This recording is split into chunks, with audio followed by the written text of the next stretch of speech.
Good morning, sir. Morning, sir. Good morning. Good morning, sir. My voice is audible. Yeah, yes, you are audible. Okay. Thank you, sir. Okay, so please wait for 10 to 15 minutes. Participants. No issue, sir. No issue. Okay, sir. Thank you.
Participants, please wait. We'll begin the program within a short time.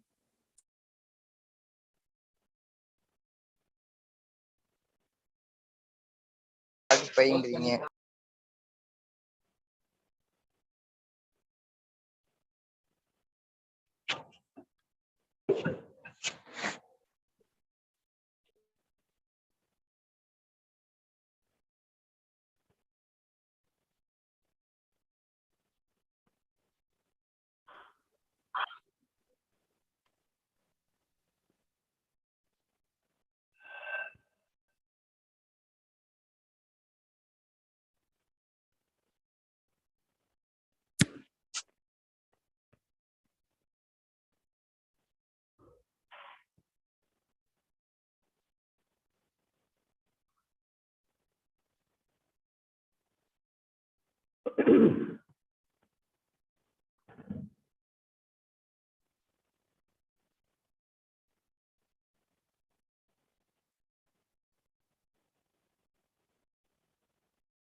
All participants are being requested once again that joining link as well as the YouTube link also being mailed, also have been mailed by our partner or co-convener. So I am requesting you, all of you, to share, if not received, to others also, so that we can start our program very soon. As because our honorable speaker, Mr. Dr. Ankur Goel, already joined. Okay, so we are almost to start. So please share, and we will start.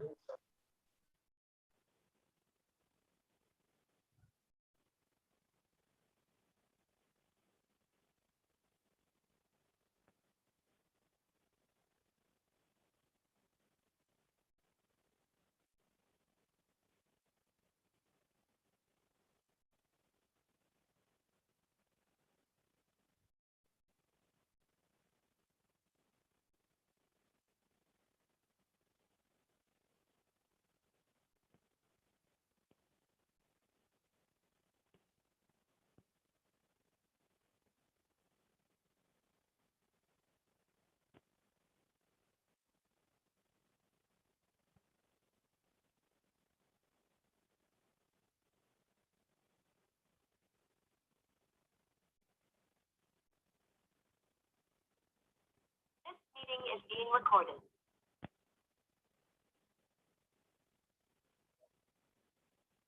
This meeting is being recorded.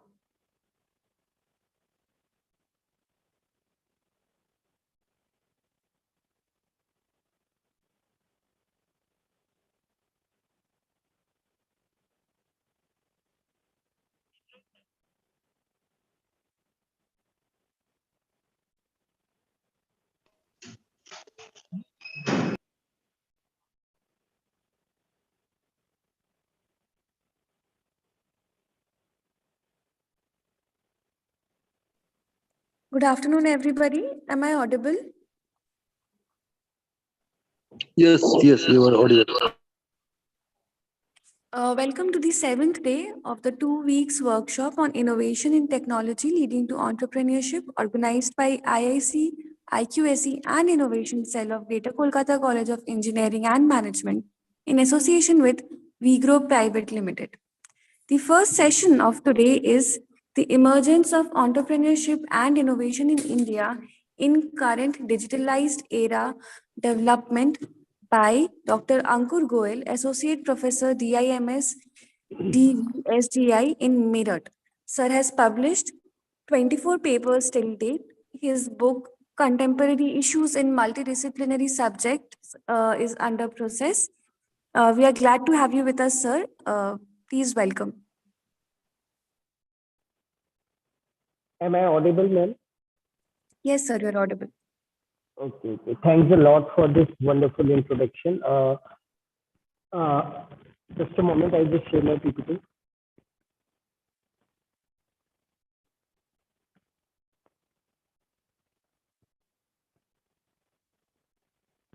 Ma'am, is it visible?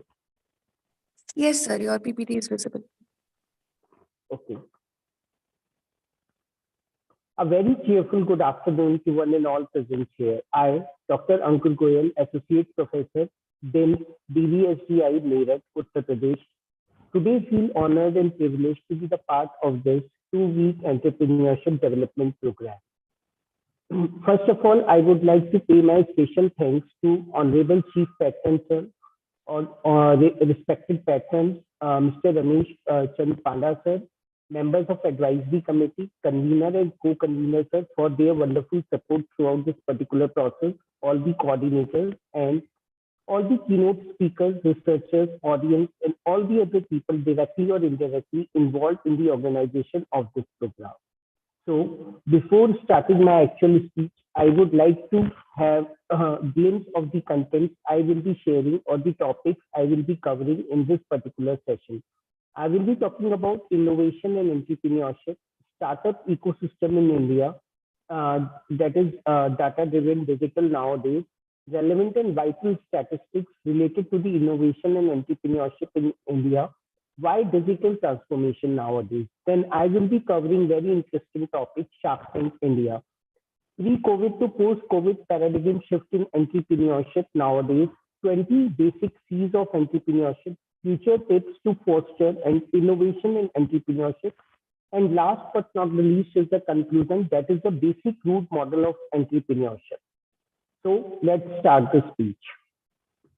Now, first of all, have a look at what is all about innovation and what is entrepreneurship. When I talk about innovation, innovation is to create something, to develop something, to have some idea in the mind, to develop some, prototype or a model. While entrepreneurship is a way forward, entrepreneurship is to undertake that innovation to the new dimensions, to have some business perspective, to have some growth perspective, to have some commercialization in the mind, so that we can generate some business sense or we can generate some revenue out of it and add to the value to the economy of the country. That is what the entrepreneurship is. Now, what is entrepreneur? If I talk about entrepreneur, there are so many bookish definitions all around. But for me, the entrepreneur is I sacrifice, I work smart, I work hard, I am a professional, I am building my empire, I am the master of my destiny, and I am an entrepreneur. So this particular dimensions have already defined the qualities of entrepreneurship. And to sum up, it is what the entrepreneur is. Now, in India, if I talk about in today's scenario, there is an upsurge in innovation and entrepreneurship. It is like a talk of town. Everybody is talking about, from the rare student. I mean, for the student from ninth class or the 10th class is a far behind. 4th or 5th class student is talking about today entrepreneurship in India. Why entrepreneurship is a talk of the town, that we will let's see further. But every school, colleges, researchers, academicians, they are talking about, even we students, even we teachers are teaching to our students to do a simple work with the creativity and with the innovation. This is what the upsurge in India nowadays in innovation and entrepreneurship. Now, if I talk about what is the ideal ecosystem for the for booming in India, all these innovation and startups, let's have a look. Infusion of innovative think tank all around. This I have already told you all about. We are just infusing the wave of innovativeness to every element, every stakeholder. Whether even the simple people, if I talk about a simple businessman or a simple layman people, they are also want to develop something innovative. They are looking for some change. They are looking for some newness. So innovation is one of the most important driving forces behind a successful economy. And here is how entrepreneurship and innovation will strengthen the backbone of Atmanirbhar Bharat. Atmanirbhar Bharat is a buzzword today. Resilient India, self-reliant India. If we really want to make our India self-reliant, then it can be achieved through innovation and further entrepreneurship. Then there is an immense pool of opportunities nowadays. There is a changing perception towards the entrepreneurship in all around. Today, we have an accessible communication and technology. The government, every institution, higher educational institutions are more focused on research and development, availability of funds. There is an immense availability of funds. Angel investors are there. Banks are providing loans. MSME loans are available. There are many venture capitalists available who are providing funds.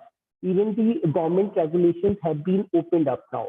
Perfect information symmetry is there. There is not only the availability of information, but there is a complete, flow of information into a right direction available today. Adjustable environment, government, we have today very vulnerable government for support, and political environment is suited to the entrepreneurship today. Supportive infrastructure. Everywhere we are seeing the infrastructure is developing, whether it is a transport system, railway system, whatever it is. So this is also like boosting the entrepreneurship in new dimensions. And after all, if I talk about being the major part of my inclusive part of this my speech is then data driven. Today it is all about IT revolution and digital disruptions are available just because of this entrepreneurship is taking new ways. Let's move on. If I talk about some of these statistics over here, then there is innovation statistics. As far as innovation is concerned, according to the official data, the number of patents granted in India has gone up from 6,326 in 2015-16 to 28,391 in 2020-21. Similarly, trademark registration has also shot up like 4 times. And copyright registration also shot up 4 times as compared to in the 5 years. As a result, countries ranking in the Global Innovation Index has climbed 33 notches from 81st position in 2015-16 to 48th position in 2020, which really a benchmark one, and really India is moving towards the new dimensions of innovation and entrepreneurship. Now, when I talk about entrepreneurship statistics, today India is the 3rd largest startup ecosystem globally by the number of startups, with more than 15,000 startups established in 2020, up from 5,000. It means 3 times upsurge in startups as compared to 2010 in the last 10 years.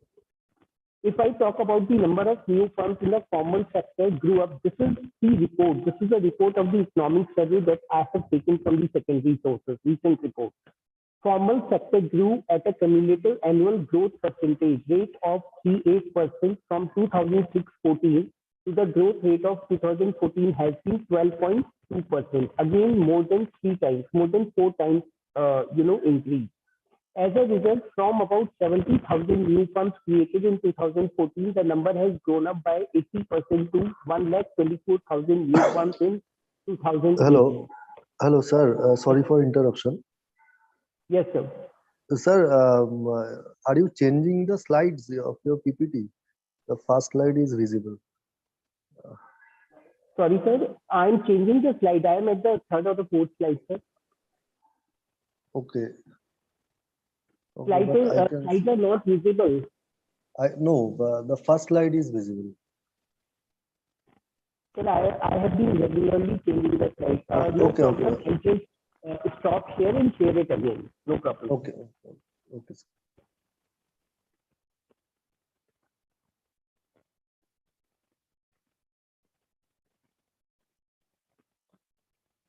Sir, it is showing host disable the participant screen sharing.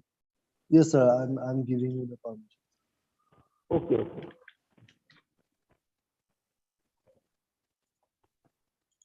Yes, sir. You have been made co-host.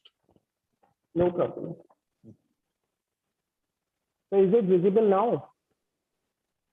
Yes, sir. It is visible. Okay. Entrepreneurship statistics. Okay. Entrepreneurship statistics. I am on this slide. Okay, I just continue from here itself. Yes. As a result, about 70,000 new firms created in 2014, the number has grown up by 80% to about 1,024,000 new firms in 2018. And entrepreneurial activity in the services sector is the highest as compared to the manufacturing sector, infrastructure, or agricultural overall. In Delhi, Mizoram, Uttar Pradesh, Kerala, Andaman, and Nicobar Islands, the impact of entrepreneurial activity on GDP. If I talk about GDP, that is a gross district development product, is maximal for the manufacturing sector and services sector overall. Now, the next one, the survey observed that the birth of new firms is very heterogeneous. Heterogeneous means there are the diversity of the sectors people are bringing up entrepreneurship domains in India. They are not just restricted to the few cities or to the few products. The survey points out that relative to the entrepreneurial capabilities in manufacturing, services, and infrastructure, entrepreneurial capabilities in the agricultural sector seem to be distributed evenly across most districts in India. States in the highest quintile of relative entrepreneurial activity in the as far as agricultural sector is concerned, the major dominated states are Manipur, Meghalaya, Madhya Pradesh, Assam, Tripura, and Odisha.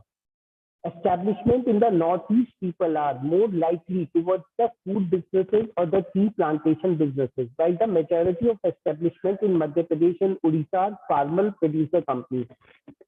Entrepreneurial activity in manufacturing sector is mainly from Gujarat, Meghalaya, Puducherry, Punjab, and Rajasthan. And Gujarat is one of these states. There are very active districts in manufacturing sectors. These are like Surendranagar, Rajkot, Bhavnagar, and Surat. Establishment in these regions are focused on textiles, chemicals, metals, plastics, and pharmaceuticals manufacturing. Now, with this statistics, now I'm moving towards why digital. Why today we are talking about digitalized area. Why we are moving towards digital as far as entrepreneurship activity is concerned. Because it reduces our resource expenditure just because we have a better reach nowadays through the mobile applications or various other applications. Product offering becomes more optimized. Automation is available and advanced because just because of the competition we are demonstrating, explicit competition we are demonstrating, so we readily change our product and make it advanced as possible. Global accessibility and global outlook is available for business domains. It improves operational efficiency, customer reach, traffic generators, and scalability. We can scale our business to infinite heights today. It increases customer retention, relation, interest, engagement, and also induces the buying behavior of the customer. Furthermore, it enables tracking of the key performance indicator and customer metrics by use of advanced analytics. We can use like tools like Google Analytics and all that, so that we can have we can monitor our customer in a very minute level nowadays.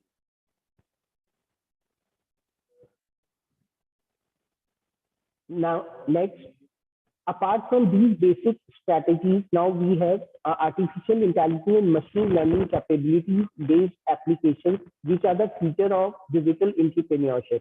Data harvesting, data processing is possible. This is all about how we transform the data, how we use the data in a better way to to boost up the entrepreneurship process. Data analysis data analysis and trend prediction is possible. We can recognize the various pattern of the customers, variant pattern of the market dynamics, influencers, and segregate our products and the customers in a better way. We can have 24/7 customer support and services through chatbots, personal assistants. Blockchain-based contracts are available. Smart contracts are available to have the better convenience, to have the better reliability, to have the better integrity of the terms and conditions. In a nutshell, I can say highly convenient, cost-effective, and highly scalable business we have nowadays. Entrepreneurship capabilities we have through the digitalization process.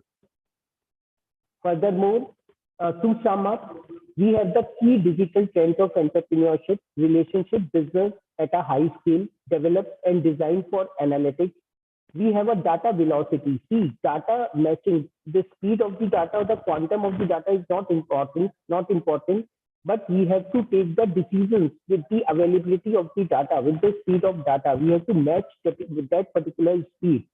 Seamless collaborations. Nowadays, through the digitalizations, we can collaborate to any point. Software design networking, and last but not the least is active defense mechanisms, because we had many digital problems, like we have the security problems, payment problems. So we have to be very active as while pursuing these defense mechanisms. Furthermore, now I will move on to the very interesting topic, Shark Tank India, because these are the basic statistics that I have covered from the secondary data. Now the major one is the Shark Tank India. Recently, Sony aired a very wonderful program on entrepreneurship, Shark Tank India, where from the entrepreneurs from all over India come at a common platform to have financial ask from the people who are the established entrepreneurs in their field from the variety of industries. Like we have the CEO of Sugar Cosmetics, Ms. Vinita Singh. Then we have the Lenskart CEO, Mr. Piyush Bansal. So these people are also the entrepreneurs, and now several entrepreneurs from all the hook and the nook corner of India have arrived over there and demonstrated the real-time entrepreneurship quality. So these are some of the qualities that we have seen and entrepreneurship should have in a new digitalized era. Dare to dream big. Some very important is dare to dream big. The entrepreneurs should have a sense to innovate and to create something new. They have a mindset to solve some existing problem. They have that particular mindset that they undersee the problem. They define the problem in any case, and they will create something. They are the risk taker and challenge acceptor. They are passionate, energetic, and self-motivated. They retry, resume, restart, recreate. This is something very important. Entrepreneurs never discouraged by anything, by any downfall. They try infinite times. They restart. They always dare to win. They eat, sleep, and dream their dream itself. They have a do or die spirit. One most important thing is they must be ambitious, but they must be realistic. Realistic in the means they have their legs on the ground itself. They just don't want to, they do not talk something about very unrealistic things. They have the ability to stand out among others. They love themselves, believe themselves, and connect themselves first. Before connecting to the masses, before connecting to the people, they just love themselves, believe themselves, and connect themselves so that they can have some roots behind them. Optimism, patience, and perseverance, one of the key elements for qualities for entrepreneurs. They accept criticism and feedback positively. In Shark Tank India, we have seen, we have some feedback that has been given very negatively to the people, emerging entrepreneurs. But they have accepted feedback. If they did not get any capital, that's okay. But the feedback they accepted is quite, valuable for these people. They are dynamic, visionary, and persistent to their dream. And the last but not the least is they are like Bharat Yuni. They are like self-reliant India, Atmanirbhar Bharat, and well connected to the roots of India. If they are designing something, they are, they have some idea. They are going for some entrepreneurship. It will definitely boost India in some other way. They have this conception in mind. So these are the basic qualities that has been accepted from the Shark Tank India episode. Now, the next one, as far as entrepreneur types is concerned, from these particular episodes, these various kind of entrepreneurs have come up. Like women entrepreneurship is one of the key, determinants. Rural, backwards, distant background-based entrepreneurship. Entrepreneurs are available. COVID-led entrepreneurs, people in the COVID times at their homes, think and have boosted their thought process to design something, to generate something. That is one of the major reasons the entrepreneurship has been developed in the last 2 years so much. Early age entrepreneurs, people in their starting age of like 14 and 15, 13 and 15, that have been really demonstrated in Shark Tank India have become entrepreneurs. digital entrepreneurs through developing some mobile applications, developing some other tools and mobile tools or digital tools. Disruptive entrepreneurs. These are the entrepreneurs that really want to bring some revolutionary changes in India through their products. Then we have the family entrepreneurs, patriotic entrepreneurs really want to do and die, really want to dream big and want to achieve something for their country. Then we have the entrepreneurs for social welfare and cause entrepreneurs. Social welfare, they want to change society in any way. Now, the last one is we have some entrepreneurs by chance or by choice. By chance, they become the entrepreneur or by choice because just from the beginning, they want to become the entrepreneur. They left very good jobs. They have very good offers. They left and they become the entrepreneur.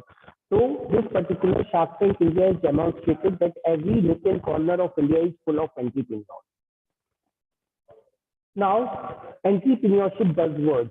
This is very practical. These are the very practical buzzwords that I have demonstrated in the last 2 months. I have seen these students of 9th class and 10th class basically, playing online games. Then we have this Kaun Banega Crorepati. Then people used to, pursue this quiz type competitions too much. Now I have seen in many schools in my area, in Meerut area itself, in public schools only, that students are playing online games related to the entrepreneurship. They are having 3-4 judges and they are asking for the capital and they have developed some kind of area. Okay, even the higher educational institutions organizing competitions, state study competitions on the basis of pura complete purview of this particular Shark Tank India. So these are some of the buzzwords as not only innovation is required, but we require entrepreneurship. We have to take our idea to the new scalable heights and to generate some business and revenue out of it. So what should be the solution to the existing problem? Identification of some solutions, idea generation, then the way of proposing the solution, what should be its overall impact and how can that particular idea be influencing society or the nation as a whole? What should be the digitalization process and how do the scale be occur? Scale in the sense of customer acquisition, scale in the sense of business generation or revenue generation. What is the current clientele and what is the expected reach? What are the current stakeholding and what are the dilution? If sharks will give some take some equity, then what is the existing equity and how they will dilute the same? What are any disputes or differences in the available equity holders are there? Who is the current CEO and the decision maker? Students are talking about financial viability, equity, market size, return on investment, valuation with capital ask, USP, differentiation. These are like people, even, I have seen my student also how they can differentiate with others. This is like the very basic buzzword. Competitive analysis, what extra value addition, what extra value proposition they can give up in their product. Moving to the next, gross margin, net margin, pre-revenue business or the revenue generating business, vision, mission, goal. These things I am putting forward because if you are really an entrepreneur, then you have to think on these dimensions nowadays. Now, these are like basic buzzwords and you have to think your business, think your idea, think your commercialization in those lines. This is the basic motive of keeping these buzzwords and talking about these ones nowadays. Number of SKUs, what are your top, stock keeping units, what are the top hero products? Understanding of brand building, packaging, marketing and supply. Appropriate pricing of products is something very important. Otherwise, your products will not scale. Future expansion, what is your product enhancement, investment opportunities, and how do you exploit the expertise of others? Offer, counter offer. What is your business segment? Is it B2B or B2C, B2C, direct to customers, word of mouth? These are the basic terminologies that students are using. Even they are not business oriented students. They are just plain, humanities student. I have seen they are talking about these words nowadays. So Shark Tank India, if I talk about innovation, it is it is a real show that really teaches that how can an innovation be changed to the entrepreneurship and with complete business orientation. So we have to focus on all these all these parameters. like what is the root cause, problem identification, source conceptualization, proposing a solution, idea generation, and how do you screen your idea? What is your research and development? Have you conducted some research on development on your idea? And what is your breakthrough strategies just because of so much of competition nowadays? You are just thinking of that product and you will see many other people have already copied that product or have the same idea in mind. In the same way, if say for example, if I am a researcher, I am going to write some research paper, but I have some conceptualization in my mind that I will go for this particular topic, but I have seen this particular topic when I was discussing about, when I was searching for the secondary data for the literature review, that particular topic is already chosen by so many researchers. So this is something very, very important. Even deciding our topic is very, very important, very, very time taking process when we used to write some research paper, because that particular topic, that particular theme already chosen by so many people. Core competency and how will you sustain your business in future.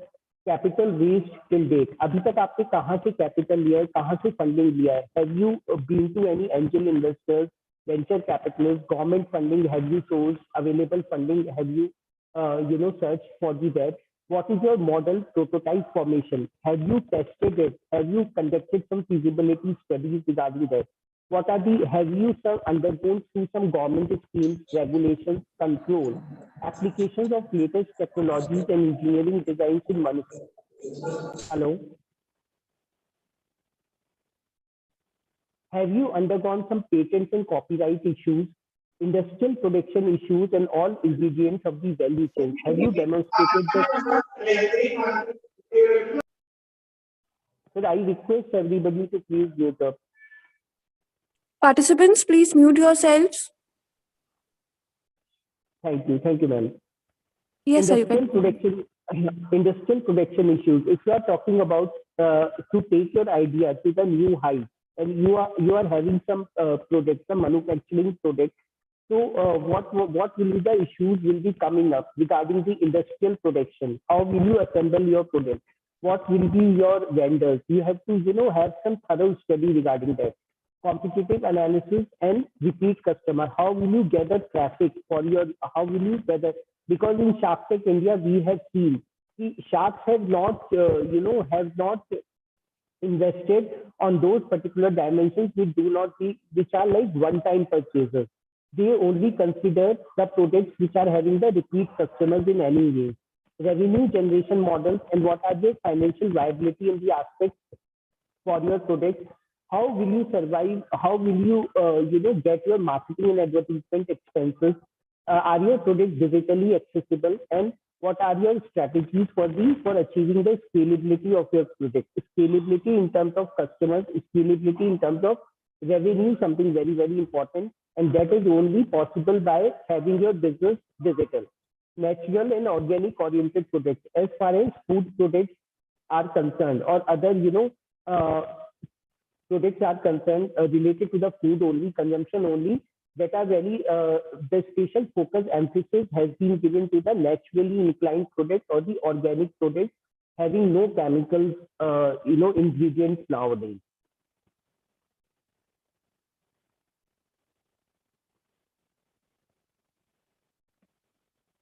Moving to next one. Now, in a nutshell, I can say that this is the idea generation to the business generation.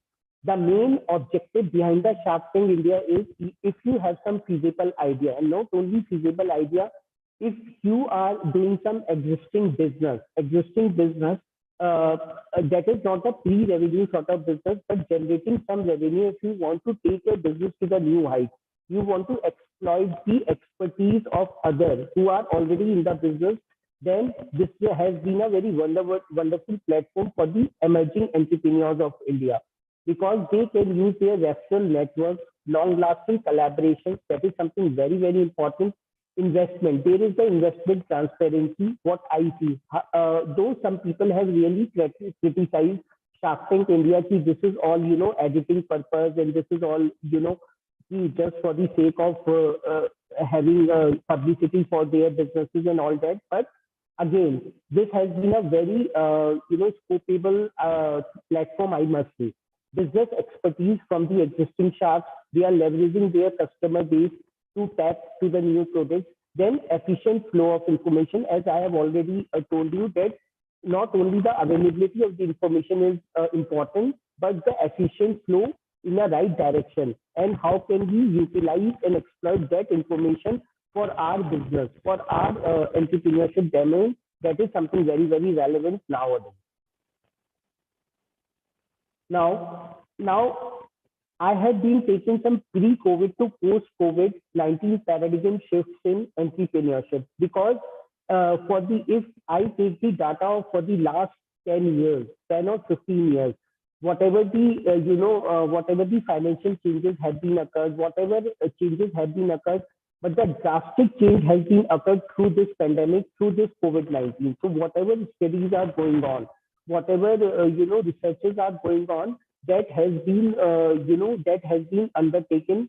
Just change. There has been a transition just because of the COVID-19, because COVID-19 has really hit the nerves and veins of the people and the businesses all around. So if I talk about pre-COVID to the post-COVID dynamics in entrepreneurship, then there is a paradigm shift. And how does that particular paradigm shift can be demonstrated? Let's have a look. Foresightedness to the future capabilities. Entrepreneurs today are talking not only seeing the future, not only seeing the foresightedness, but how can we exploit the coming capabilities, coming futuristic capabilities like system integration, design thinking, problem solving capabilities. And again, this is through the digital only. Then agility to fragility. People are handling the change management in very sophisticated manner, in a very dynamic manner. They are they want to think local, but they want to act global. See, I have already talked about Atmanirbhar Bharat, self-reliant India. They are seeing what is happening in the global world, and they just want to implement.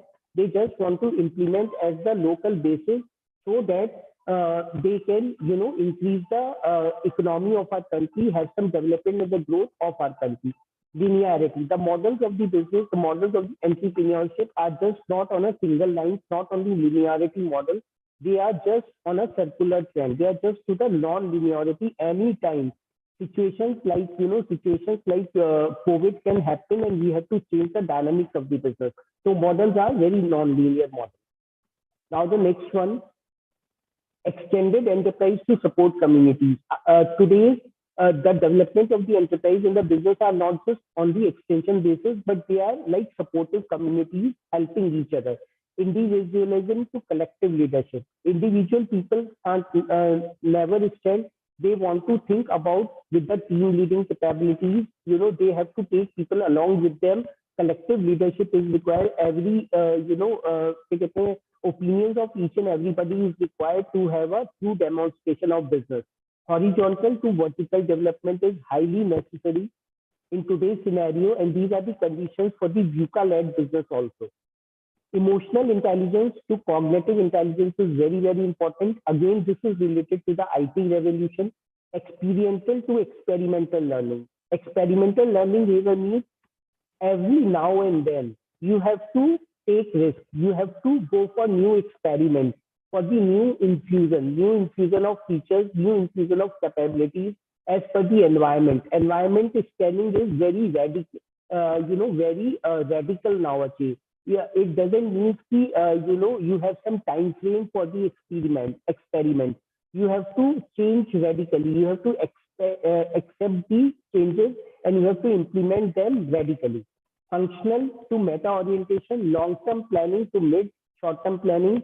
COVID has already told you whatever the long-term planning we have, but we have to pool some funds, or we have to think for the mid and the short-term planning. If some situations like COVID can occur in future, how can we survive?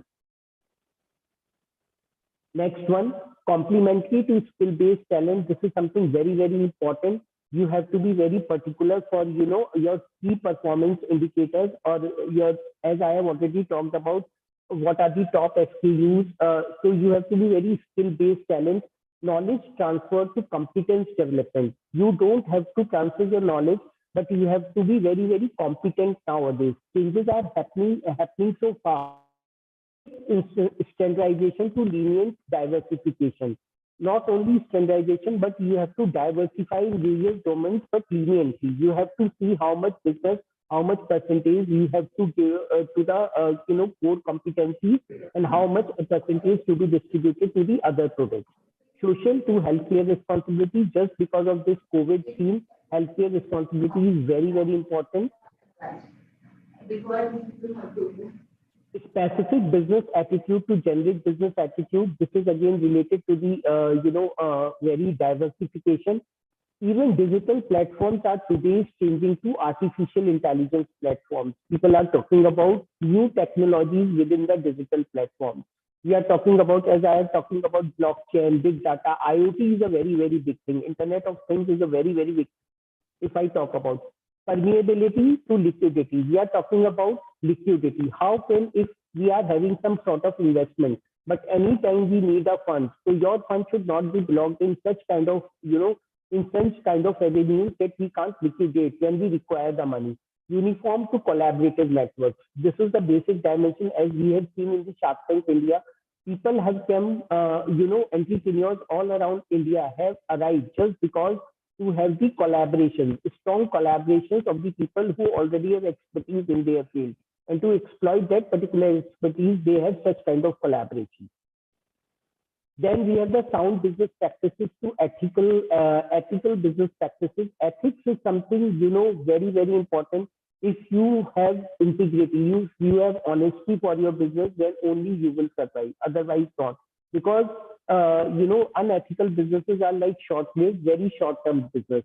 Cost reduction to cost mobilization. We don't just have to think about cost reduction, but we have to mobilize. How we will mobilize, how we will enhance and distribute our costs in R&D resources for having the best utilization of the same. Employability to entrepreneurability. This is what I just putting forward for the last, half an hour, that if there is some student, if there is some professional, or if even we are seeing so many students, BCom student or MCom student, PGDM student, they have only two choices in their life. Either they obtain a job from someone, or they provide a job to someone. So this is like a choice. And just because entrepreneurship is happening in India, so students, people are coming up to have their own ventures so that they can provide the employment to the others. So this is the change mindset of the people, change mindset of the students, researchers, academicians nowadays, so that they can provide a job and they can become an entrepreneur. Unidirectional to multi-directional holistic approach. Today, the people, entrepreneurs, businessmen are talking about multi-dimensional, and they are talking about holistic approach, because this COVID, this pandemic has seen we don't move on single direction, but because COVID has occurred in all over the world simultaneously, every economy of the India, not only India, every economy of the world. Participants, please mute yourself. Every economy of the world has been suffered just because of this. I must say that India is less suffered as compared to US economy or as compared to UK economy. So holistic dimensions, holistic approaches highly required as far as today's entrepreneurship scenario is concerned, or the business scenario is concerned. Then I have put forward the 20 C's of paradigm shift in entrepreneurship on the basis what I have been talked about for the last, last period. Change and creativity, conceptualization and clarity. Clarity means the clarity, what you are performing, what is your idea, what is your commercialization, what is your, future expansion, what is your future vision, mission. You have to be very clear on that. Convergence and convenience. What you are providing, if you are providing any solution to someone, that it should be, obviously it should convert, it should have some convergence stage, but it should provide convenience for the customers. Courage and confidence, very psychological dimension once again. You should have clear-cut communication, and you have, if you are communicating something, you should have that particular power to connect with with that communication to the customers. Moving ahead, we are moving towards the, as I have talked about Atmanirbhar Bharat, self-reliant in India, I have talked about healthcare responsibility, support communities. Then consideration for care for your people and for the customers ahead is something very, very important. I have an examples of the institutions, I have an examples of the organizations where in the COVID times they have suffered themselves, but they don't let suffer to their people. They have not downsized their employee or cut their salary. Coding and coaching, this is like, training and development. Regular training and development to the people is very, very important. To the customers is very, very important.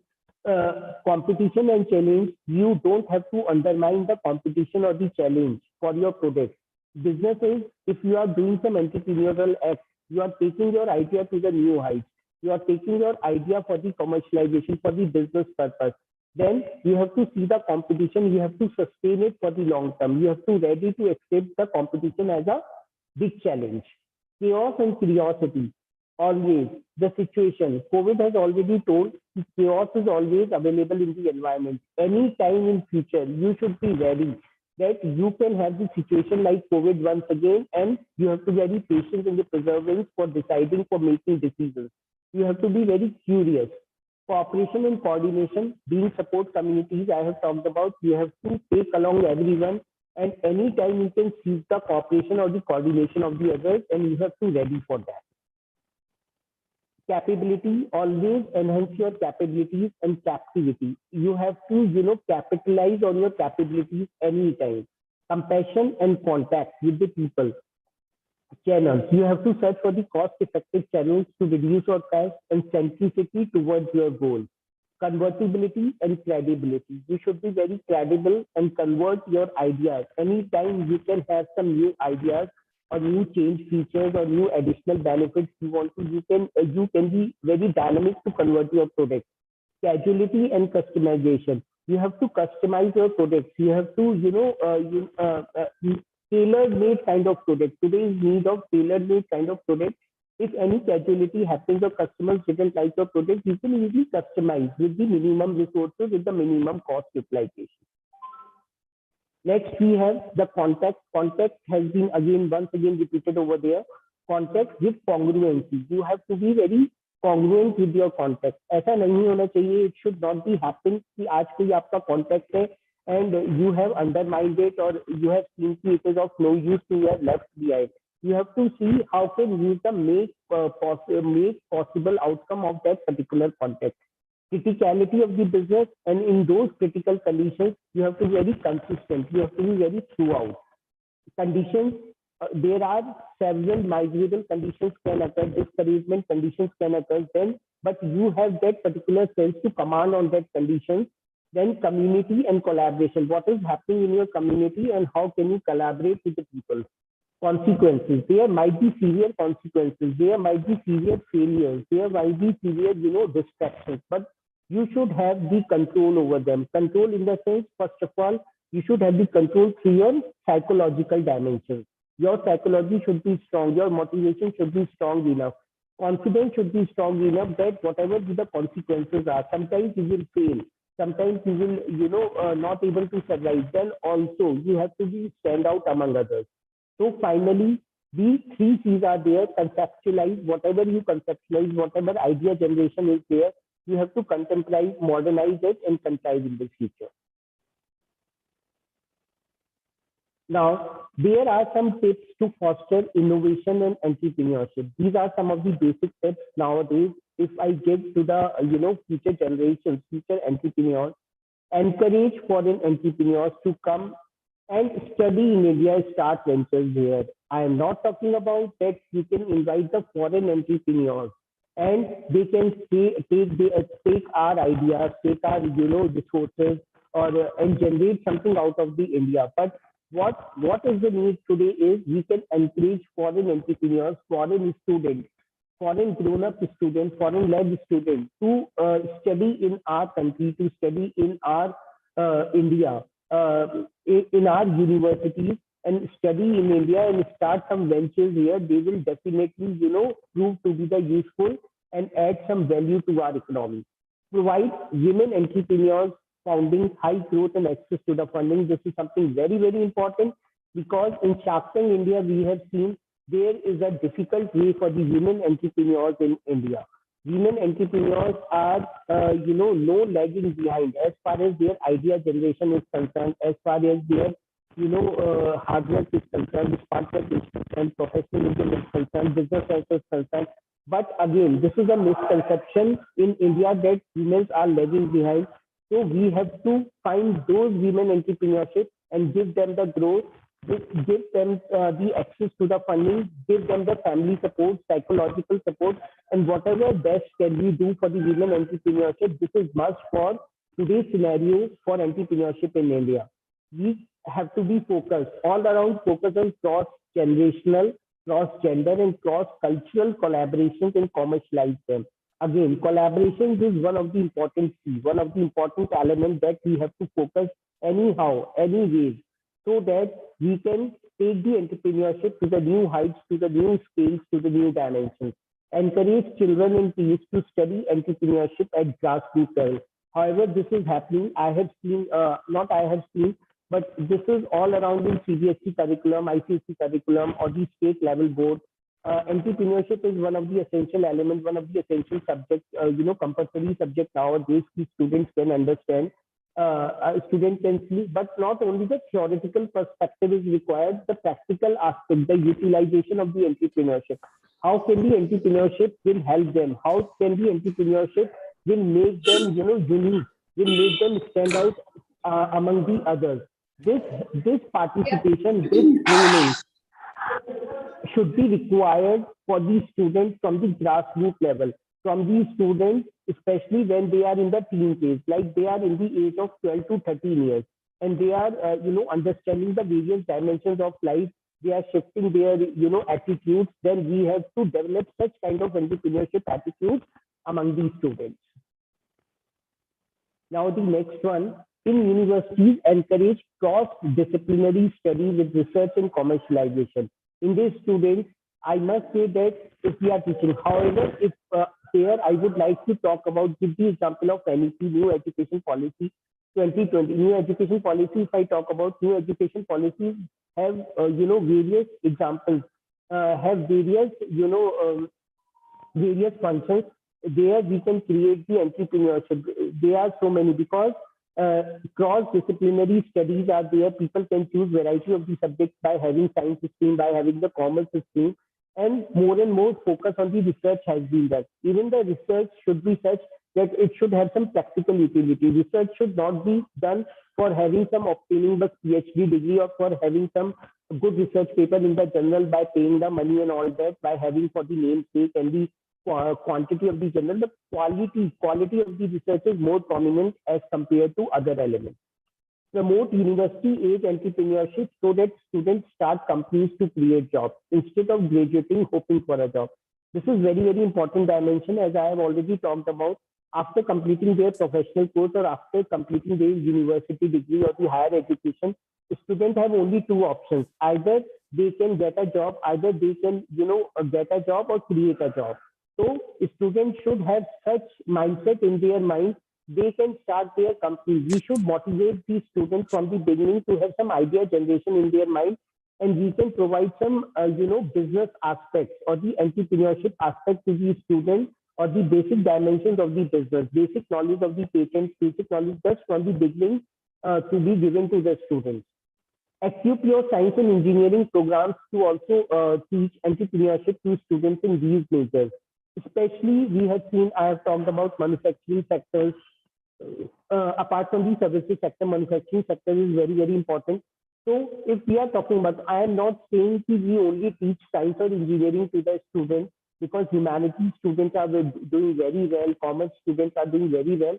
But again, if there are these students of science and engineering and they have some mindset for the production mindset or manufacturing mindset, we can have that, we can teach the entrepreneurship domain to the student.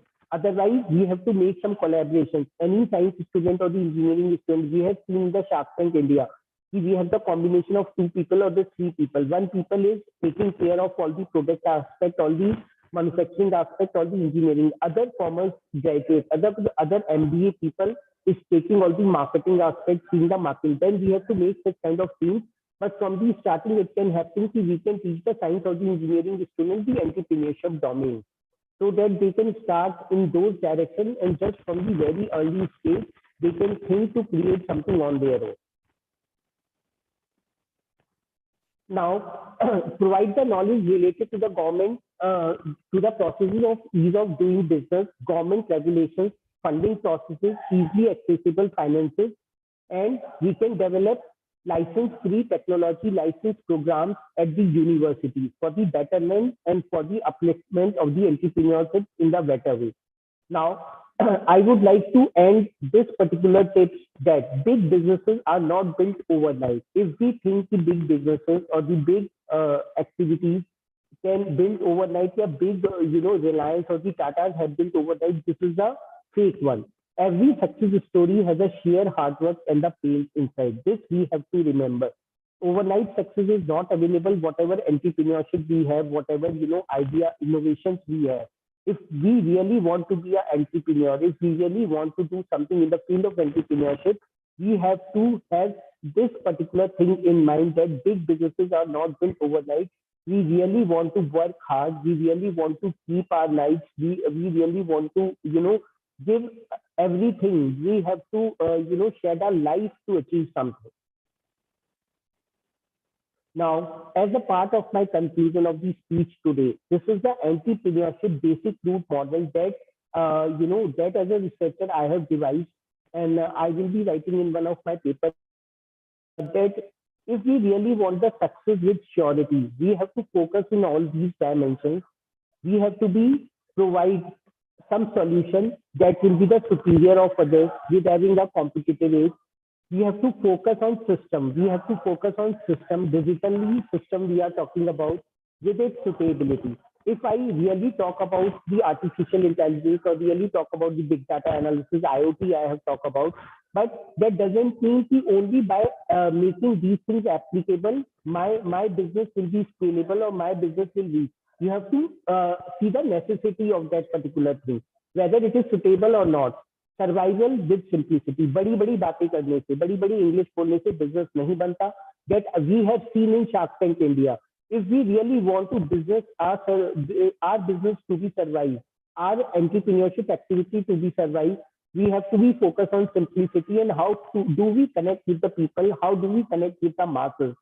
Are we really providing the solution to the people? Are we really providing some not only the innovative solution, but the workable solution for the people. This is something very, very important. Shark Tank India में we have seen कि they have told कि just अपना सपना पूरा करने के लिए, just अपना dream पूरा करने के लिए, there are some people who put each and everything. They have sold their houses even. But this is not the true sense. Really, if you want, you have to provide some solution which is a workable and which is simple and can connect it to the people. Then only we can make the Atmanirbhar Bharat or the self-reliant India.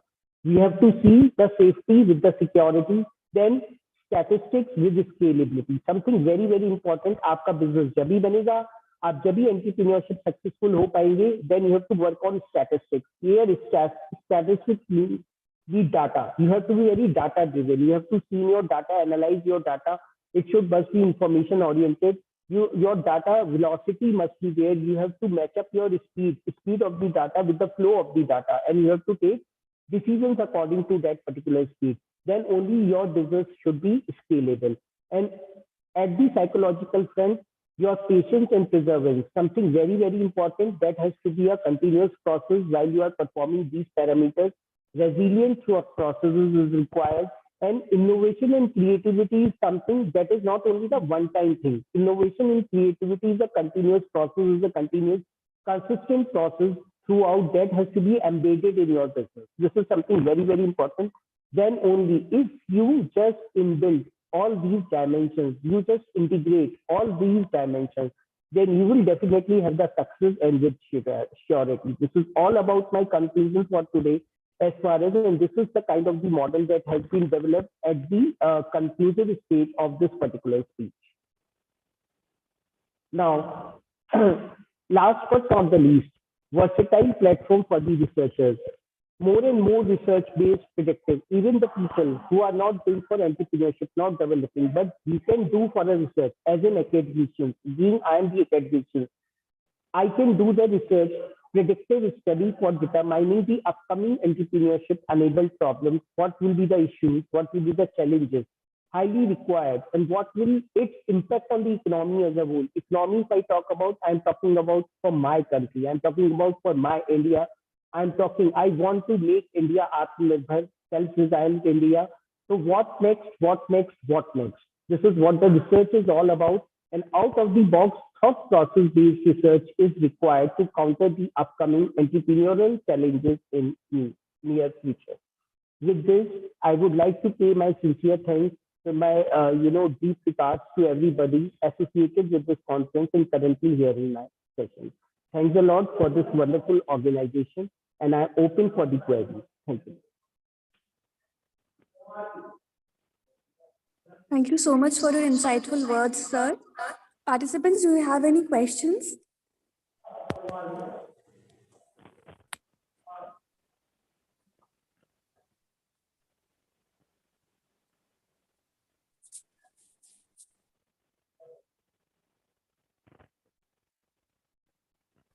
I would request the host to present the digital memento.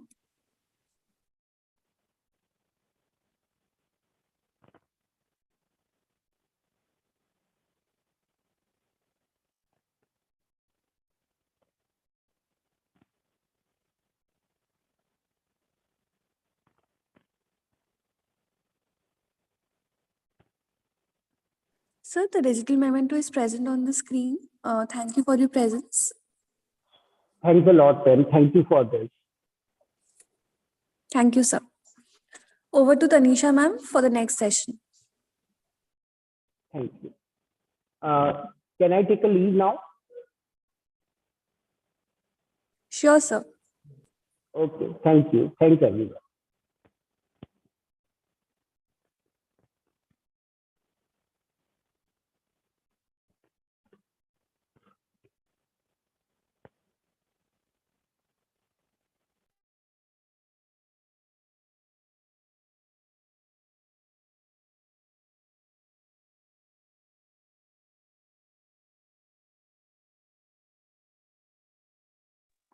Sir, has our next speaker joined yet?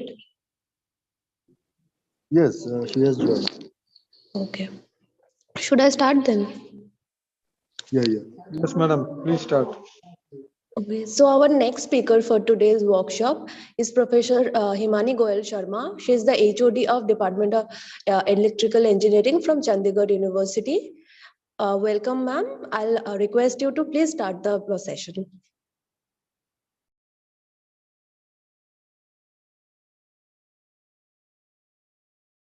Ma'am, are you there with us?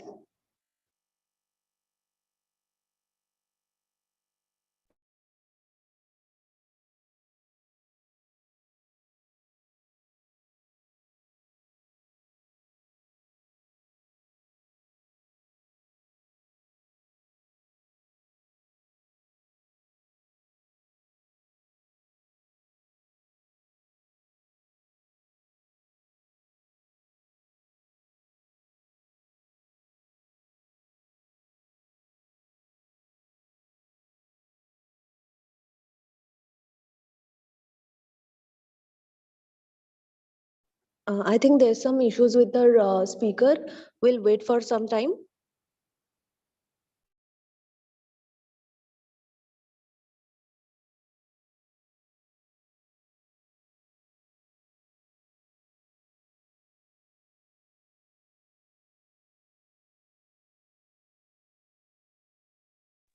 Participants, please wait until the ma'am joins.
Our speaker has having some issues with her network, so I'll ask everyone to please wait for some time.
Am I audible?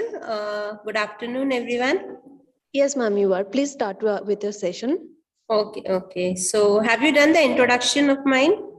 I'll do it again if that's not a problem. Okay, so you're making me the host. Should I share my screen? Yes, please do.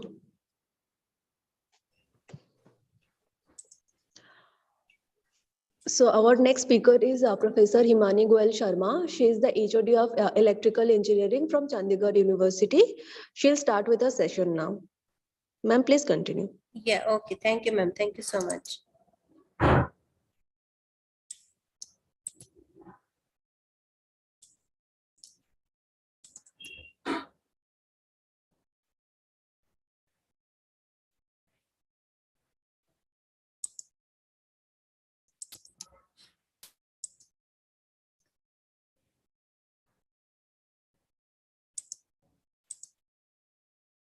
So, can I share my screen? I'll request our host to please look into this and so that ma'am can share her screen. Is it visible now? Yes, ma'am, it is now. Okay, good afternoon, one and all present here. This is Dr. Himani Goel, the head of the Department of Electrical Engineering from Chandigarh University. I welcome you all in this session on innovation and entrepreneurship. It's a very beautiful topic that the organizers have taken because right now this is the need of the hour. And just to summarize briefly about myself, I have done my PhD from IIT Delhi in electrical electronics, and my topic of PhD was on advanced control of micro hydropower plants.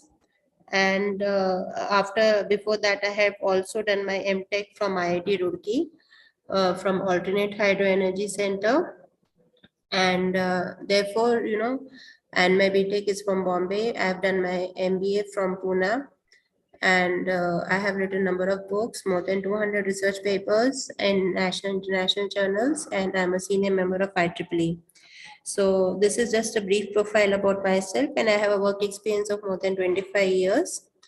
And at present, I'm working in Chandigarh University, but planning to shift to Delhi side very soon because of family constraints. So this is a brief about myself. Today I'm going to give a small presentation on the very relevant topic, that is innovation and entrepreneurship. So as we know, innovation is not, can we have some participants also in this, ma'am? Is it possible? Yeah. So, Yes, so ma'am. that it is not Participants a are. monologue. I wanted people, everybody to participate so that, I can also put forward the We have queries. a question answer session after you're done with your Yeah, so presentation. in between, can I have some queries or something I can ask the participants whether they are there or not there? Yes, So I'll if it ask is the participant possible. to contribute and engage with her. Yes, ma'am. So if I would ask the participants, like, what do you mean by innovation? If you talk about innovation, what does the word innovation actually mean? So can we have some participants interaction on this? Like, basically, what does the meaning innovation mean? Because, nowadays this lecture is like not something, it cannot be a monologue, because as we know, innovation term itself is something very much relevant. In fact, not only like recently, you must be knowing, like Chandigarh University has been, NAC accredited, and they have got NB accredited also. All the engineering departments are now NAC accredited and NB accredited in CU. So, and this is the same norm which applies to all the engineering colleges, oblique universities nowadays. So, innovation or entrepreneurship is not something, relevant, or means it is not prevalent only for one particular institute. It is meant for all. So can I have some participants, like if they can tell me what it means? What do you understand by the term innovation? If any participant wants to answer her or interact with her, please unmute yourself. Or they can raise their hand and, they can Yes. answer the query. Yeah. So if any of the participant would like to say something, contribute, like, what you mean by innovation. So as we see, there are no participants who have, raised their hand. Innovation, actually, it is, the dictionary meaning means it's a technological innovations in the industry. So basically, when you're talking about innovation, it is, it means technological innovation. Basically, innovation means something, it comprises of two words, innovate, basically. So when you are talking about innovation, it is not only meaning that you are doing something new. It can be, when you're talking innovation, we can have some innovative thing from an existing research also. Like, if you're doing some DELX contribution to the existing research, that is also a type of innovation which can, which can contribute to development of something new. Yes, Dr. Girija would like to say something. He has unmuted himself. Dr. Girija R. Yes. Okay, fine. So fine. So anyway, I am coming to this topic and entrepreneurship. Now, as we have taken up this topic of entrepreneurship, so as we some of the very nice speakers I had seen, Dr. Ramesh Panda sir is there, was a part of this session. He has been, developing patents. In fact, almost every day, something or the other new patents are coming up. So when we are saying, that we are developing something new, some patents are coming up, or some new innovative things are coming up, it can lead to an entrepreneurship also. So basically, entrepreneurship is nothing but, it is creation or some extraction of some value, as the dictionary meaning itself it says, entailing risk beyond what is normally encountered in starting a business, which may include some other economic ones. So when we are talking about entrepreneurship as a concept, it refers to the concept of developing and managing a business venture in order to gain profit by taking several risks in the corporate world. So when you're talking about risk taking, it is talking about taking several risks in the corporate world, or it is a willingness to start a new business.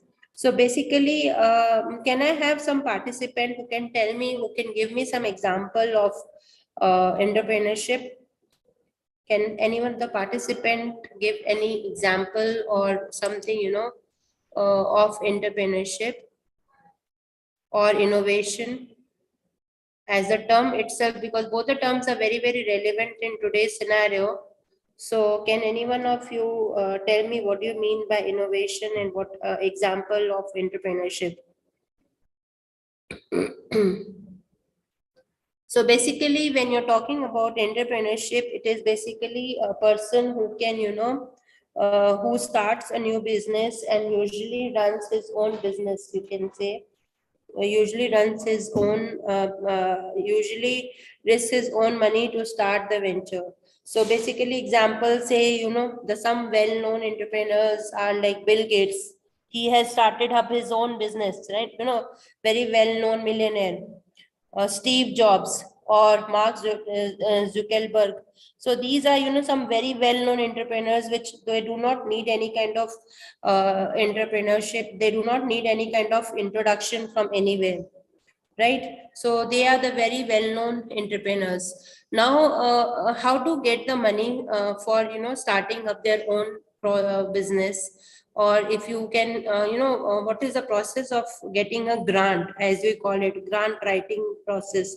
So for when you're talking about grant, basically, it starts from getting a business, some idea, as it is shown in here, getting an idea, then conceptualizing that idea in the form of some process, or you are formulating it on a system, discussing it with your colleagues and peers, then putting up, again conceptualizing, again doing, this whole triangle, actually this upside down triangle shows basically how this idea has been formalized and into a process, and then it is conceptualized, and then it is again taken the final form of a draft, and then again it is going up here. So when you're talking about the grant writing process, basically we are actually saying that, it is a process where, this whole thing, from starting from conceptualizing an idea into a writing, report writing, and then discussing it with your peers and colleagues, and then putting it up a stamp, and then again forming a full rotation here, and then again it is coming out in the form of a draft here. So you can say this whole process is a grant writing process. This is how, grants are normally conceptualized. That is the idea which actually comes initially. You are formalizing it, and you are making it, you are discussing it with your peers, and then making it in the form of some concrete step, right? So this is, a grant writing process here.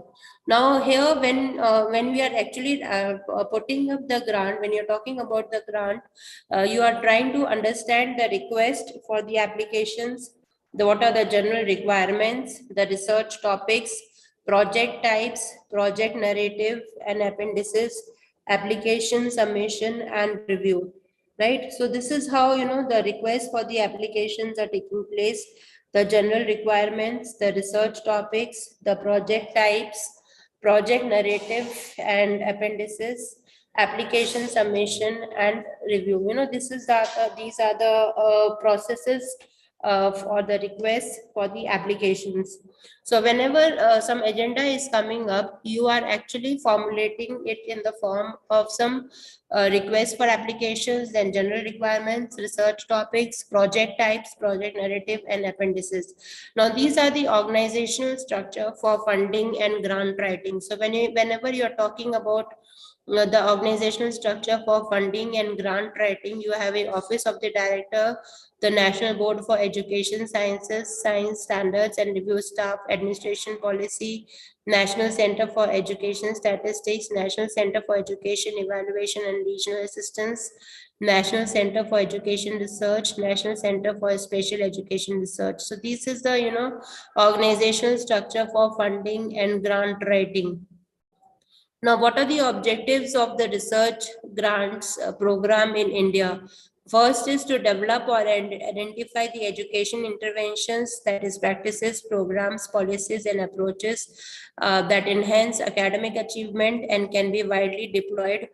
Identify what does not work and thereby encourage innovation and further research. Understand the processes that underlie the effectiveness of the education interventions and the variation in their effectiveness.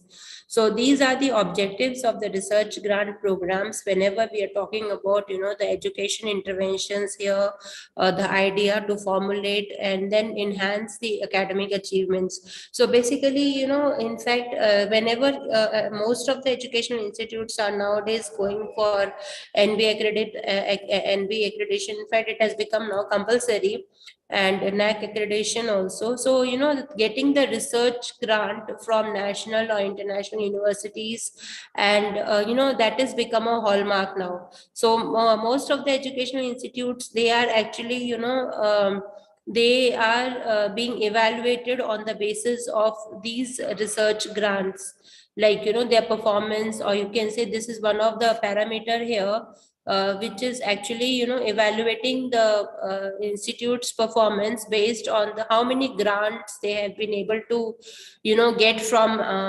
international or national agencies of repute. So this is one of the important parameter here. So whenever you're talking about these practices, programs, policies, and approaches, they will enhance the academic achievement and they can be widely deployed. Then they identify what does not work and thereby encourage innovation, then further research. Then they understand the processes that underlie the effectiveness of education interventions and the variation in their effectiveness. So, you know, this is one of the important parameter you might have seen, you know, in NBA also, the SAR report that institutes are filling up. Research grants is actually, you know, forming an important parameter, like where the people are, you know, the institutes are evaluated based on, you know, how much of grants they have been able to get from the outside agencies. So that is also one of the important outcome. Now, the intended outcome of the education research grant program is improved access to high quality education for all learners from early childhood through adulthood, particularly those at risk of failure. Improved academic achievement for all learners from early childhood through adulthood, particularly those at risk of failure. Reduce opportunity gaps and achievement gaps between high and low performing learners. Improved access to persistence in progress through and successful completion of post-secondary education. So these are the intended outcomes of the education research grant program. Right. So whenever you're talking about some special education research grant program, they will have some expanded knowledge and understanding of the needs of the infant, toddlers, and children with disabilities in order to improve the developmental education and transition outcomes, then improve services provided under and support the implementation of Individuals with Disabilities Education Act.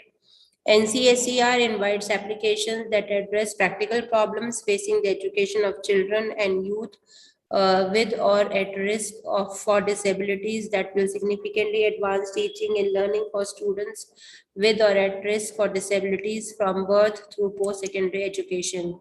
So there are some recent major policy initiatives which the government has introduced. So these are some national education on, you know, national education policy on education. Then the establishment of NAC and NBA, you know, these are the accrediting agencies which are nationally and internationally recognized, which are actually, you know, setting up the parameters or setting up the they are the you can say the benchmarks, you know, where the institutes are being evaluated based on, you know, how they are performing. So and then there is a technology vision of India 2020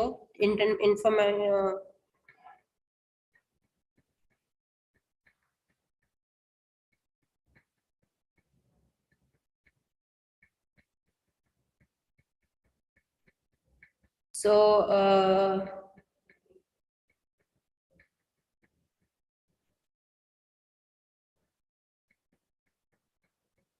and then there is encouraging private investment in professional education. Now, recently, you must be knowing now the Indian Railways are also becoming, you know, privately, government is encouraging the private players to get, make an investment in the Indian Railways also.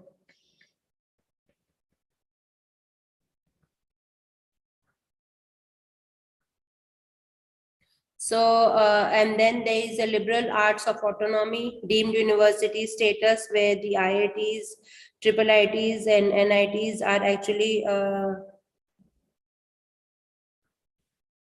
are there.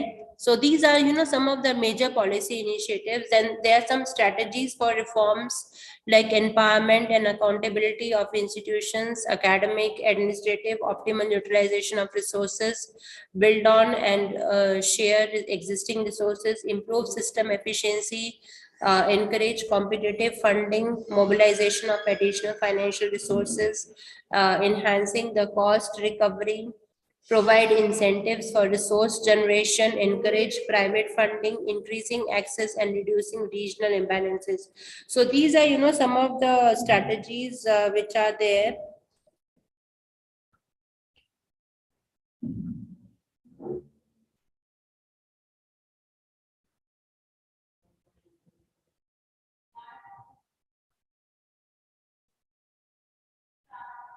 Which are actually existing for, which are we are formalizing for, contributing to the reforms.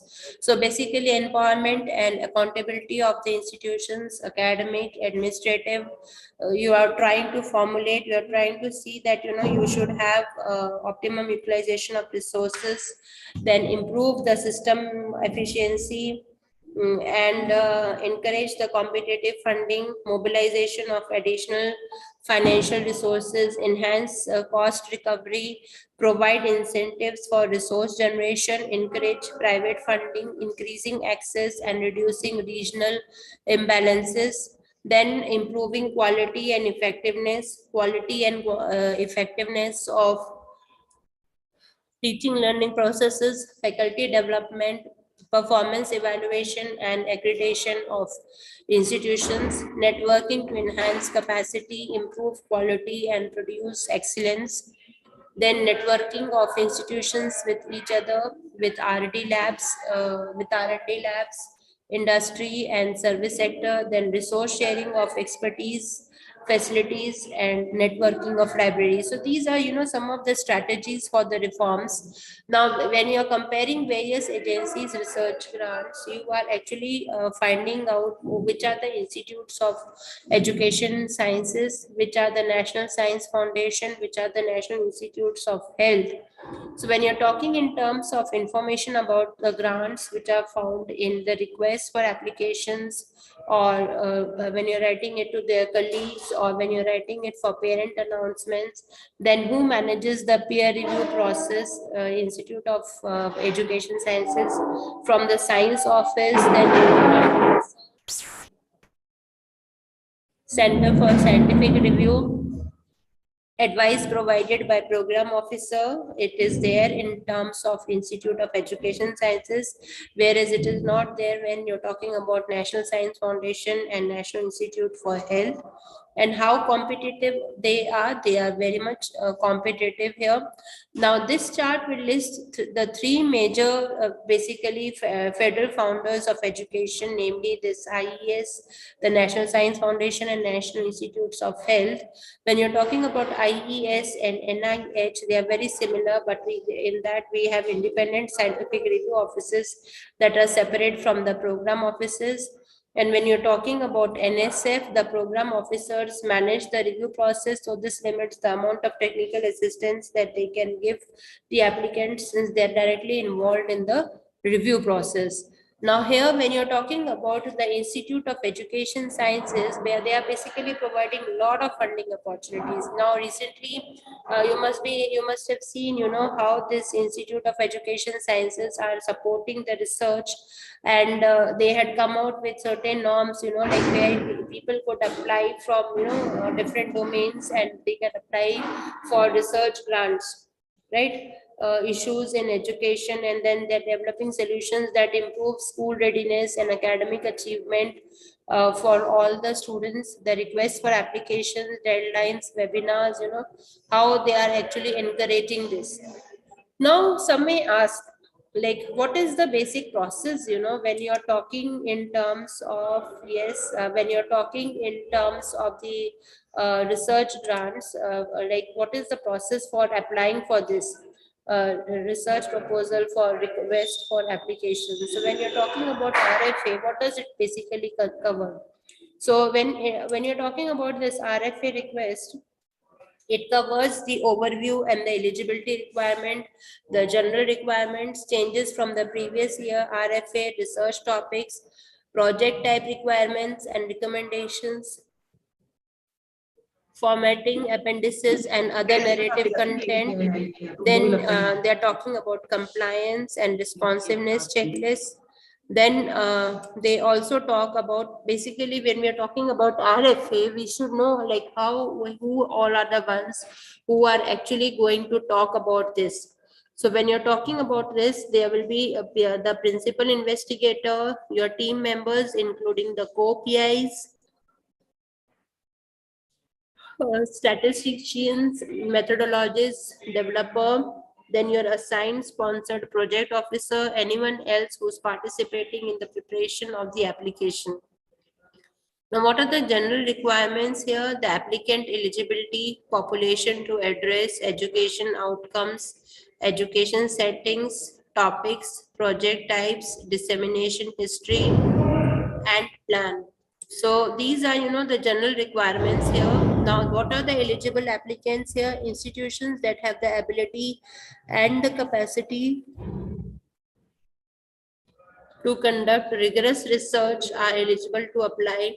Now, eligible applicants include, but they are not limited to, non-profit, and for non-profit organizations and public and private agencies and institutions such as colleges and universities.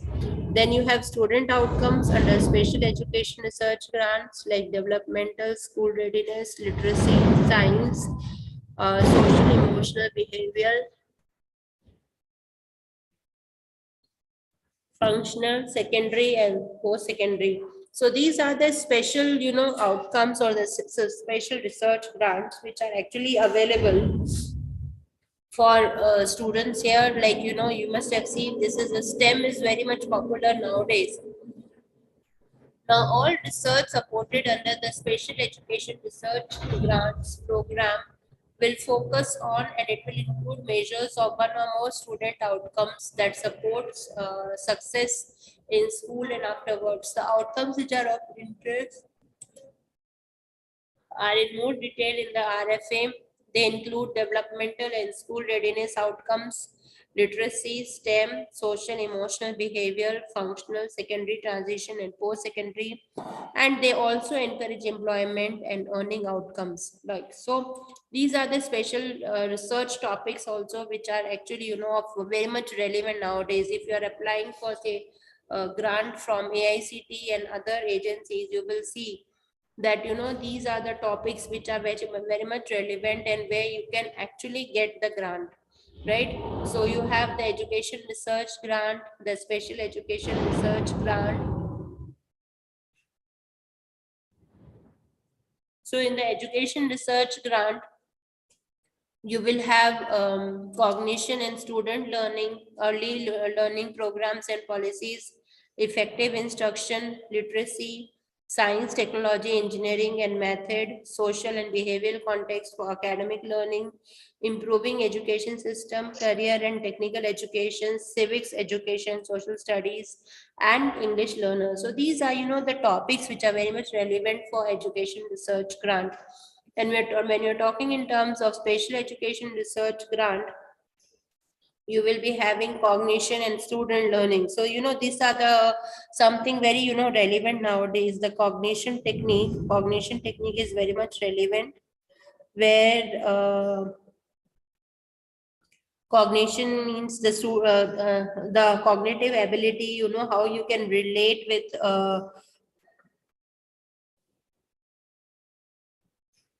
so how you can relate with this. So that is very much relevant nowadays. Then educators and school-based service providers. So that is also very much relevant nowadays. Then you have reading, writing and language, science, technology, engineering, math.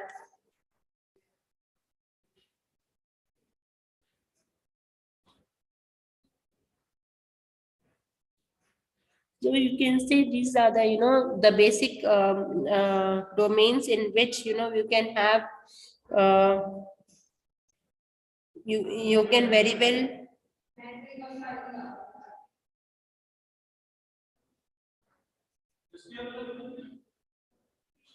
so basically, these are the domains in which you can have.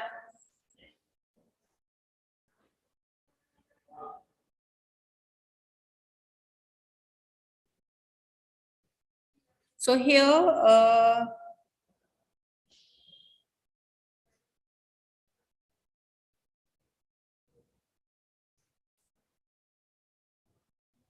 transition to post-secondary education with disabilities, then independent living. Now, some of the project types which are very much relevant nowadays, they include this measurement, exploration, development, and innovation, or initial efficacy and follow-up. These are the different project types which are very much relevant nowadays.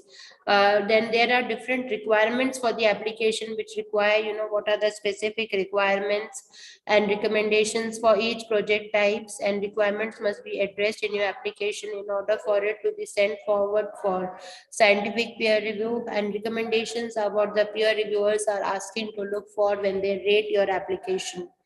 So then the standards for excellence in education research, pre-registering studies, making research findings, methods, and data available to others, identifying core intervention components, documenting intervention, implementation, and contrast to inform use in other settings, analyzing cost, focusing on outcomes meaningful to research learners' success, then facilitating generalization of study findings, then conducting research in a way that informs the future scaling of interventions, then measurement for measurement development of new instruments,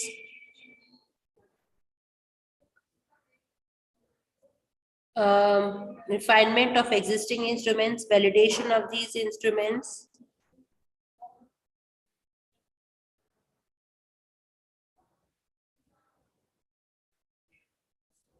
validation of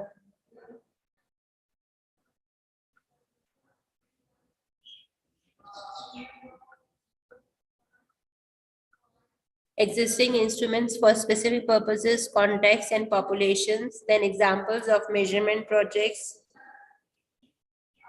revise a teacher peer review observation and feedback system, examine in generalizability and relationship of scores to instruction and student outcomes, modify and validate an existing assessment, communication complexity scale so that it reflects current communication abilities in school age children with autism spectrum disorder and minimal verbal skills, develop and validate a computer adaptive version of an existing instrument, that is CALSI 1.1, that measures academic language skills for use with both English proficient and English learning students at intermediate or higher levels of English proficiency in grades 4 through 8.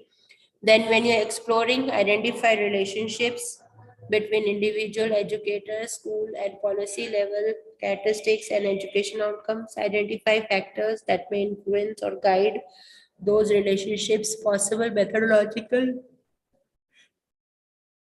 approaches include secondary data analysis, primary data collection analysis, then meta-analysis, and combination of above. Now, I do see some participants who are logging in very late now. So I hope you are all with me, right? So when you're talking about these exploration examples, these include, like say, for example, what do you mean by exploration? Can any of the participant suggest me, different examples for exploration projects? I'd like the participants to kindly share their views on this. So some of the participants have just joined in. Yeah, so can we have their views on this? What are the different exploration projects? Yes, if any of the participant would like to state how do we talk about exploration projects? We are all conducting such exploration projects in our colleges also. Say, for example, whenever we are having some community college students who are going to take transfer to some bachelor degree program stall, and they do not complete their degree through the retrospective analysis of transfer students who entered this, then comparing the below and above average oral language skills, vocabulary and grammar based narrative, then comparing the meta-analysis to determine whether augmentative and alternative communication is associated with improved outcomes for learners with intellectual or developmental disabilities. So, these are the different examples of, exploration projects. Now, there are some examples of innovation also when we're talking about developing an innovative intervention, that is example curriculum, how you developing the curriculum. Can any one of the participants, since we are all in an educational institute, can any one of you give me an example of how can we say that curriculum is an example of innovative intervention? Can any of the participant give me some feedback on this? How do you say that curriculum is an example of innovative intervention? Recently, on 4th of February, we had a board of studies, and where we had taken part in this curriculum thing. We had a board of studies where the curriculum was being made in private universities. Normally, all the universities are they are having their board of studies, then DQSC, IQSC, and RDC meetings are taking place. So basically, we are all working towards, making our curriculum friendly with respect to, the outside environment, like with respect to the industry demand, or you can say with respect to the with respect to, the company demands, or maybe with respect to entrepreneurship. So, can any of the participant tell me, like, how this is going to be a relevant thing for all of, how we are saying that this is an example of this? Yeah. So whenever we are talking about this innovation, we are actually doing something, either we are innovating it by adding new subjects or new syllabus, or we are trying to revise it. So in a normally any NAC accredited university, we are actually supposed to, we are revising the at least the existing experiments, say by 10 to 20%, and we are making it, friendly with respect to the outside thing. So that is what we are actually doing here. We are testing its feasibility, usability, and fidelity of implementation in education settings. Then we are conducting a pilot test to determine its promise for improving the education outcomes. So that is what we are basically doing, innovation here. Then development, examples of development and innovation projects define an intervention designed to reduce special education teacher burnout and attrition, and improve teaching quality, classroom climate, and student outcomes. Pilot tested using a randomized controlled trial of 52 special education teachers, define a collaborative learning model for teacher professional development that has evidence of improving maths instruction in K-12 settings. Then early adolescent coping power, that is EACP program, so that it can adequately address behavioral and mental health problems among rural middle schoolers, and pilot tested by randomly assigning it to half of 60 classrooms. Then there is an initial efficacy and follow-up, whether evaluating whether or not a fully developed intervention has beneficial impacts on education outcomes. Then we gather follow-up data examining the longer-term effects of efficacious intervention.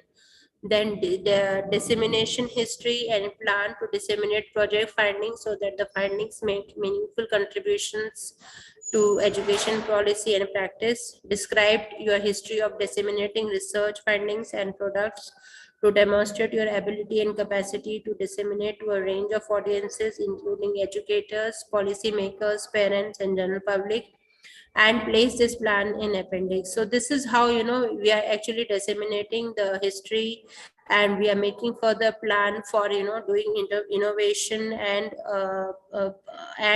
taking up this entrepreneurship. So now may I ask if the participants have any of the, yes, designing the syllabus, very nice. Dr. Girija has come up, you know, how you can do the innovation in terms of your curriculum. So basically you are designing the syllabus with innovation strategies as hand-based or experimental can help in development of innovative ideas. Very nice.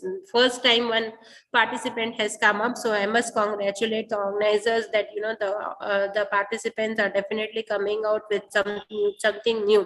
So very nice, madam. This very good initiative you have taken. I must congratulate you.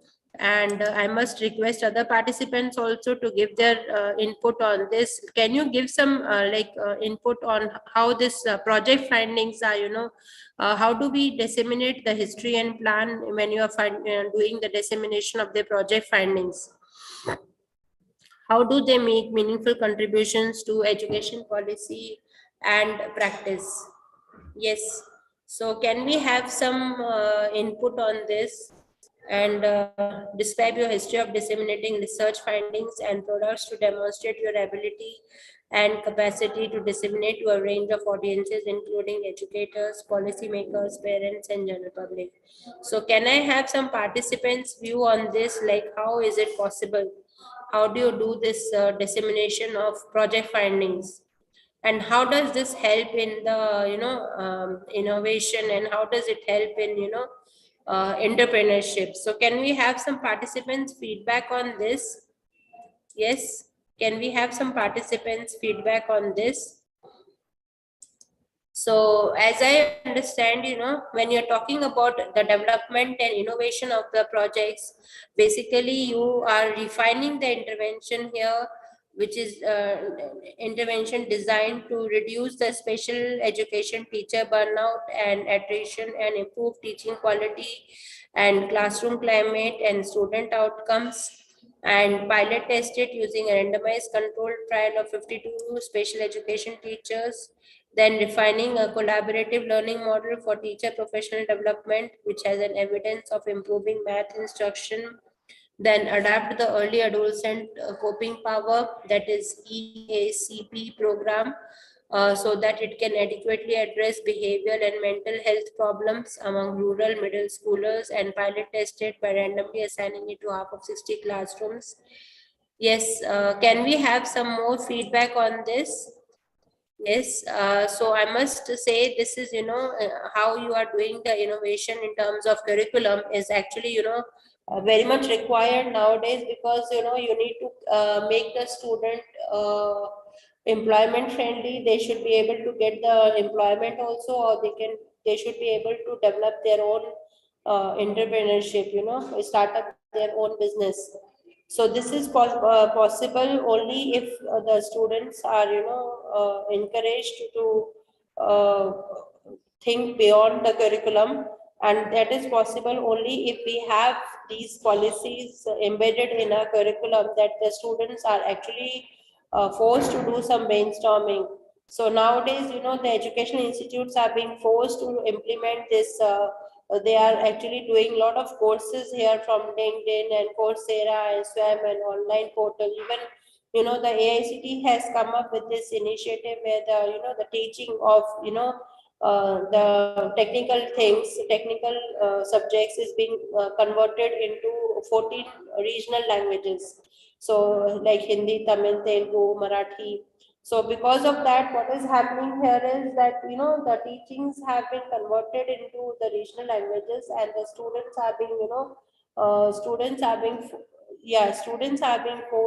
forced to think beyond, you know, the basic curriculum. Now they can, now like in earlier times, the problem was like the students had to forcibly, a student coming from Bihar or say from South, he had to forcibly first study the English language and then, convert the basic concepts that he's studying in the in the English language into his own regional language in order to, implement it. Suppose he wants to start up his own business after completing his graduation. So in that case, he had to actually, he had to first conceptualize the things in a foreign language, which was again in English language, which was not his mother tongue, and then again understand it and then make the others also understand it so that he can conceptualize it and, for start up his own business. So what this was a big constraint for them, because if suppose a student, like, you must have seen, this Super 30, like this Super 30 is, one of the organization which is actually encouraging the giving education to students who are, desiring to crack the IIT gate, IIT JEE exam. So here, what is happening here, the students who have gone, like suppose the student who has migrated to some other country, they are now, they are returning back to their own state. They need to, formalize the education which they have learned in the foreign language, again convert it to their own native language, and then they start up their own business here. So again, this was a big constraint for them to, understand the basic language. So that is why this now conversion of the things into their own regional languages has actually helped them, that, they can understand the concepts much better, and they can, formalize it, and they can start their own business, and they can take in those concepts in their own language. So this is what is happening here.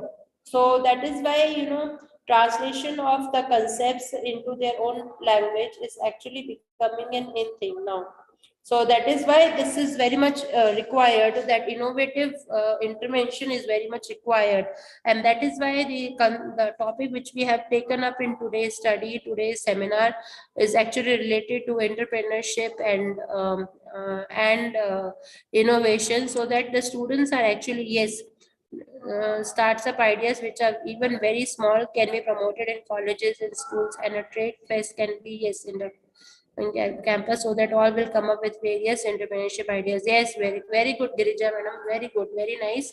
This is why, the trade fairs are becoming a part nowadays. The students are being motivated to actually make small projects. Even if it is a small project, it should be a working model, so that, they can learn the concepts much more better. Because, whenever we are teaching something to them in a theoretical model, unless the student makes the same model, same concepts in a same theoretical thing, and unless he converts it into a workable model, he will not be able to, grasp the things. So that is why, this practical study, you can say, or experiential learning is nowadays the need of the hour, so that the student can conceptualize the ideas and, form their own, they can understand it, and they can develop ideas and give it a proper shape. Giving it a proper shape is very much required, so that, he can actually understand it. And not only him, and now the team is also made. When they're preparing the projects, a team of 3 to 4 students is involved, so that a teamwork is there, a leader is there, and they actually learn the trade of the art of the trade. So this is, very much required, and then only they can actually formulate these policies and, the innovative concepts or the curriculum, and, test their feasibility, usability, and fidelity of implementation in education settings, conduct a pilot test to determine its promise for improving education outcomes. So this is what is happening here, development and innovation projects. So these are the things which are, very much required. Now I request the participants to, raise their queries if they have any. Yes, so some of you have given very nice input. So I request other participants also to, give their feedback and give their to raise their queries. Yes. So if any of the participant has any query. Yes. Does any of the participants have any questions?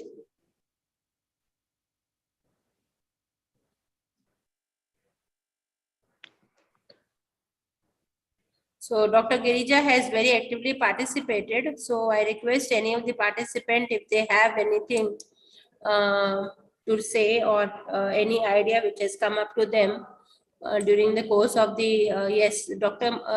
Bruhati Manasa has also said that graduation is important, but knowledge is more than important in my opinion. So college students, lecturers should find way to improve knowledge. Then innovation process surely improves. Yes, madam, that is very nice. In fact, you know, when you are, see nowadays, this theoretical concept is not, it is taking a back seat nowadays. How we can improve the curriculum, how we can, you know, develop some innovative way in which the students are actually encouraged to think beyond the curriculum and, you know, develop some practical insights and develop some practical projects so that they can, you know, learn the basic concepts. That is what is actually going to improve the, you know, improve the students. So that is what is very much required in yes, so innovative strategies as hand-based or experiential can help in development of innovative ideas. Yes, so very nice. That is what is actually going to help them.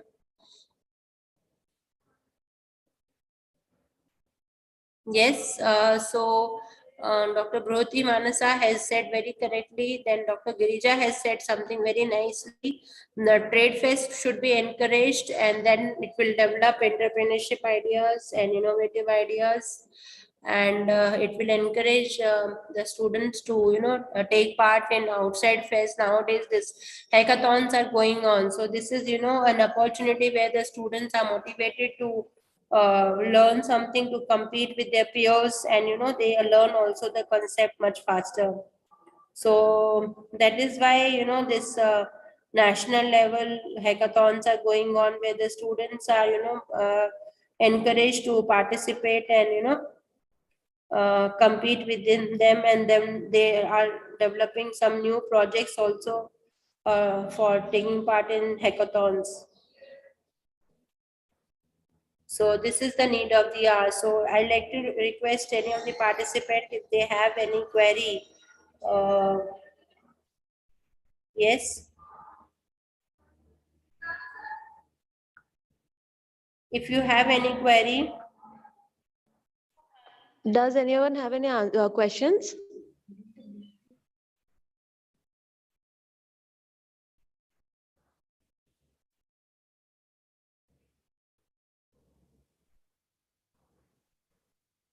Ma'am, I don't think anyone has any questions. Okay, okay. Okay, ma'am, thank you so much. And I thank the organizers for giving me this opportunity to deliver this talk and to act as a resource person on a very important topic, that is entrepreneurship and innovation. So I thank each one of the participants for giving me this opportunity, for being part of this program. And I hope they must have got some idea, you know, on this very important concept of innovation and entrepreneurship. So I thank each and every one of you, ma'am, and each and every one of the participants, each and every one of the organizers, and to the institute also, Greater Kolkata College of Management, Engineering and Management. So really thankful to the management and the organizers. Thank you, ma'am. Thank you so much.